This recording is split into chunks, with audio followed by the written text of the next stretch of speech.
بہت سال پہلے ایک خوبصورت وادی میں ایک چھوٹا سا گاؤں آباد تھا۔ اس گاؤں میں ایک نیک دل لڑکی مریم اپنی بوڑھی ماں کے ساتھ رہتی تھی۔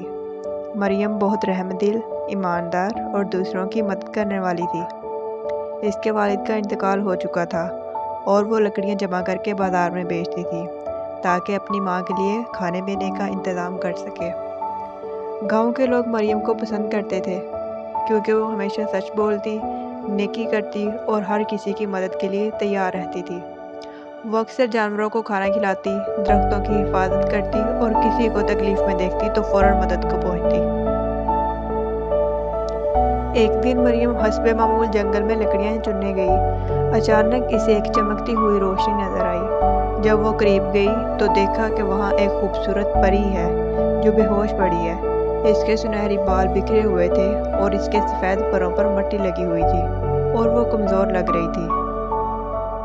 مریم کو بہت ترس آیا۔ اس نے پانی کے چند قطرے پری کے چہرے پر چھڑکے۔ چند لمحوں بعد پری نے اچانک آنکھیں کھولیں اور آہستہ سے کہا، میں جادوئی دنیا کی پری ہوں، مگر ایک ظالم جادوگر نے مجھ پر جادو کر دیا اور میری طاقت چھین لی۔ اب میں اپنی دنیا میں واپس نہیں جا سکتی۔ مریم نے پری کو سہارا دیا، اسے اپنے ساتھ گھر لے آئی اور کئی دنوں تک اس کی خدمت کرتی رہی۔ مریم کی مہربانی اور نیکی نے پری کو بہت متاثر کیا۔ کچھ دن بعد جب پری کی طاقت بحال ہو گئی تو اس نے مریم سے کہا، تمہاری نیکی کا بدلہ دینا چاہتی ہوں۔ یہ جادوئی ہار لو، جب بھی کسی مشکل میں پڑو اسے ہاتھ میں پکڑ کر دعا کرنا اور مدد آ جائے گی، مگر یاد رکھنا اس کا استعمال صرف نیکی کے لیے کرنا۔ پری نے ایک چمکتا ہوا ہار مریم کے گلے میں پہنایا اور ایک روشنی کے دھماکے کے ساتھ غائب ہو گئی۔ مریم حیران تھی، مگر اس نے دل میں فیصلہ کیا کہ وہ ہمیشہ اس ہار کو اچھے کاموں کے لیے استعمال کرے گی۔ کچھ مہینے بعد گاؤں میں شدید قحط پڑ گیا۔ نہ بارش ہو رہی تھی، نہ کھیتوں میں فصل اگ رہی تھی اور نہ ہی لوگ کھانے کے لیے کچھ حاصل کر پا رہے تھے۔ مریم کی ماں بھی بیمار ہو گئی اور پورے گاؤں میں مایوسی چھا گئی۔ تب مریم کو پری کا دیا ہوا جادوئی ہار یاد آیا۔ اس نے وہ ہار تھاما، آنکھیں بند کی اور دعا کی، اے نیکی کی طاقت، ہمارے گاؤں پر رحم کر، ہمیں پانی دے، ہمیں زندہ رہنے کا موقع دے۔ اچانک آسمان پر کالے بادل چھا گئے اور موسلادھار بارش ہونے لگی۔